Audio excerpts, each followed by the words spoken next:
চমৎকার একটা সময় কাটালাম কর্পোরাল আমিনের সাথে, তার বাগানের ফ্রেশ ক্যাপসিকাম আমি শুধু উঠাচ্ছি না, উঠিয়ে নিয়ে যাচ্ছি। ওকে, বিসমিল্লাহির রহমানির রহিম। আজকের কর্পোরাল আমিন কর্তৃক আয়োজিত যে বাৎসরিক বনভোজনের আয়োজন করা হয়েছে, এখানে উপস্থিত সম্মানিত ভদ্র মহিলা, ভদ্র মহোদয়গণ এবং ছোট বাচ্চা কাচ্চা যারা আছেন, সবাইকে আসসালামু আলাইকুম এবং শুভ সকাল। আমি অত্যন্ত আনন্দিত, আমি অত্যন্ত আপ্লুত, নিজেকে সম্মানিত এবং গৌরবান্বিত বোধ করছি আমাকে এখানে আমন্ত্রণ জানানোর জন্য। স্পেশালি আমি নিজেও বাংলাদেশ আর্মি থেকে এইমাত্র রিটায়ার করলাম, গত মাসেই আমি রিটায়ার করেছি এলপিআরএস। এই মুহূর্তে যখন শুনলাম যে এখানে সৈনিকদের একটা আয়োজন করছে এবং যেটা স্পন্সর করছে আপনাদের অত্যন্ত জনপ্রিয় কর্পোরাল আমিনুল, আমি এটা লুফে নিয়েছি দাওয়াত পাওয়ার সাথে সাথে। বিকজ যে কোনো গ্যাদারিংয়ে আমাকে অত্যন্ত আনন্দিত করে, আমাকে অত্যন্ত আপ্লুত করে। এখানে সত্যি আমি আবারও জানাচ্ছি, আমাকে আমন্ত্রণ জানানোর জন্য ধন্যবাদ জানাচ্ছি। এবং যারা উপস্থিত হয়েছেন আশা করি আপনারা সবাই এনজয় করছেন। এইখানে যারা অবসর থেকে যারা আসছেন সৈনিক যারা, আমি শিওর এখানে এলাকার গণ্যমান্য ব্যক্তি আছেন, সবার সাথে আমার পরিচয় হয় নাই, সবাইকে এখানে আসার জন্য ধন্যবাদ জানাচ্ছি। আমি বিশ্বাস করি আমরা সবাই মিলেমিশে আপনারা যেভাবে আনন্দ করছিলেন একইভাবে আমরা আনন্দ করতে থাকবো। এখানে আমার পাশে রয়েছে একটা ফিউচার ব্রাইট স্টার, জাহাঙ্গীরনগর ইউনিভার্সিটিতে পাশ করা, কম্পিউটার সায়েন্সে অনার্স মাস্টার্সে ফার্স্ট পাওয়া।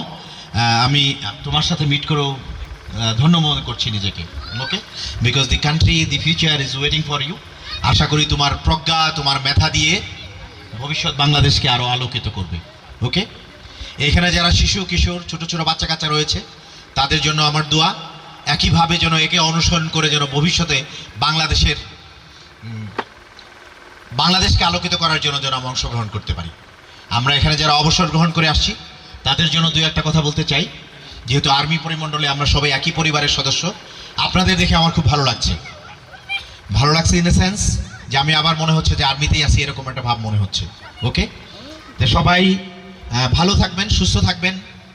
সামনের দিনগুলো যেভাবে এখন আনন্দ করছি প্রতি মুহূর্তে যেন আমরা সেভাবে আনন্দ করতে পারি, এর জন্য যেন নিজেকে শারীরিকভাবে সুস্থ রাখতে পারি, নিজেদের সন্তান পরিবারের দিকে যেন নজর দিতে পারি, ভবিষ্যৎ প্রজন্ম যারা আসতেছে ছেলে মেয়েদেরকে যেন মানুষ করতে পারি সেদিকে খেয়াল রাখতে হবে। এবং আমরা কেউই কিন্তু অবসর গ্রহণ করেছি বাট শেষ হয়ে যায়নি, ফুরিয়ে যায়নি, এটা মাথায় রাখতে হবে। সো আমি মনে করি একটা ইনিংস আমরা শেষ করলাম, কেবলমাত্র দ্বিতীয় ইনিংসের শুরু, সেকেন্ড ইনিংস শুরু হয়েছে। আমরা যেন এই ইনিংসে ভালো করতে পারি, এখানে ভালো করব আমরা বাবা হিসাবে। আমি দেখলাম শামসুর নানা হয়ে গেছে অলরেডি, কোথায় শামসু কই? আমরা নানা হিসেবে ভালো করব ভবিষ্যতে ইনশাল্লাহ, যার অঙ্গনে দাদা হিসেবে ভালো করব। এবং ওভারঅল যে মানুষ হিসেবে আমরা যে সোসাইটিতে এসেছি সেই সোসাইটিতে যেন আমরা কন্ট্রিবিউট করতে পারি। কর্পোরাল আমিন এন্টারপ্রেনিয়র হিসেবে অনেক ভালো কাজ করছে, সে নিজেই যে কেবলমাত্র প্রজ্বলিত হচ্ছে তাই না, আমি শিওর তার কন্ট্রিবিউশনের মাধ্যমে সে এলাকায় ভালো ভালো কাজ করে এলাকাকে আলোকিত করবে। এই এলাকার মানুষ যারা আছেন আমরা এটা থেকে অনুপ্রাণিত হব, পরস্পরের প্রতি শ্রদ্ধাবোধ থাকবে, ভালোবাসাবোধ থাকবে, পরস্পরের প্রতি সম্মানবোধ থাকবে। সেটা মিলেমিশে আমরা সবাইকে যেন সবার পাশে দাঁড়াতে পারি, সবাইকে যেন মিউচুয়ালি সাপোর্ট করে এলাকাকে, নিজের উপজেলাকে, নিজের জেলাকে, আলটিমেটলি আমাদের প্রাণপ্রিয় বাংলাদেশকে যেন উজ্জ্বল করতে পারি, আলোকিত করতে পারি, সেই প্রত্যাশা আমার সকলের প্রতি। আমি রিটায়ারমেন্টে আসলাম, আমার জন্য দোয়া করবেন। সেকেন্ড ইনিংস কেমন শুরু হতে যাচ্ছে, একইভাবে আমি স্বপ্ন দেখি যেন মানুষের পাশে দাঁড়াতে পারি, যেন মানুষের উপকার করতে পারি, সোসাইটির উপকার করতে পারি, আলটিমেটলি আমরা যে দেশে বাস করতে পারি সব কিছু নিয়ে যেন বাংলাদেশের জন্য কিছু না কিছু করতে পারি। সবার জন্য শুভকামনা। সবার সাথে বাই নেম পরিচিত হওয়া ভেরি ডিফিকাল্ট। আমাকে বাই দিসে আপনারা জেনেছেন আমি ব্রিগেডিয়ার জেনারেল মহসিন, সদ্য রিটায়ার করলাম। একসময় কমান্ডো ব্রিগেডের ব্রিগেড কমান্ডার ছিলাম, এটাই আমার সবচেয়ে বড় পরিচয়। সবাই ভালো থাকি, আমরা ভালো থাকবেন, দোয়া করি প্রত্যেকের জন্য, আমার জন্য দোয়া রাখবেন। আল্লাহ হাফেজ, বাংলাদেশ চিরজীবী হোক।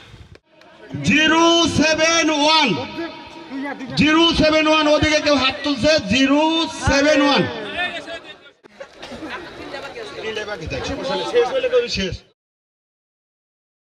সৌদি আরব প্রবাসী মোহাম্মদ মিজানুর রহমান ভাই, সে এটা পাঠাইছে। যারা পান নাই, যারা পাইছে তাদের টিকিট তো বাতিল হয়ে গেছে। এখন আমরা উঠাবো কে ভাগ্যবান সেই ব্যক্তি, একটু সবার দেখেন কে ভাগ্যবান ব্যক্তি। ভেরি গুড, একটা উঠাইছে, এই যে ভাগ্যবান ব্যক্তি 387 বিশেষ পুরস্কার।